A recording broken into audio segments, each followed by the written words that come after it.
Following up on the rollout of the new Samsung devices, we're here with Adrian Kingsley-Hughes. And let's just start with that $2,000 price tag. Adrian, what do you make of that? Well, $2,000 is $2,000, and we're looking at about $500 more than Apple asks for their top-end iPhone XS. So I think it's going to be a tough sell for a company like Samsung that doesn't seem to be able to attract the kind of big bucks from people that Apple can.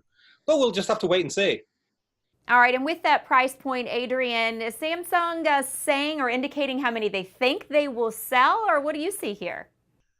Well, I think they indicated they're going to sell about 1 million of them, which seems to suggest, given that Apple can sell 1 million iPhones in a blink of an eye pretty much, that they're taking it a little bit kind of conservatively at this point.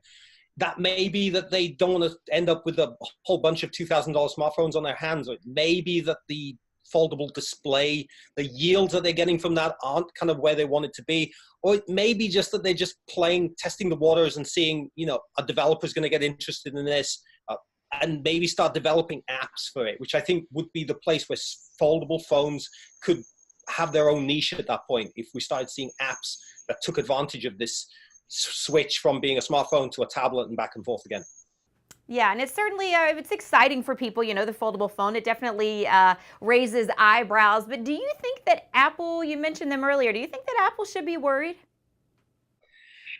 Well, I think if you look at Apple's kind of trajectory in general with its iPhone sales, I think it needs something. Whether foldable phones are the kind of place that it could go to is debatable. Apple's strength is that its app store and its developers seem to adopt Apple stuff very quickly. And I think if it were to come out with a foldable phone, I think it could get apps into the store very quickly, because there would be an idea that if Apple comes out with something, people are going to buy it. All right. Well, certainly for more, Adrian, on the Samsung rollout, as well as the cell phone industry in general, you can check out always ZDNet and TechRepublic.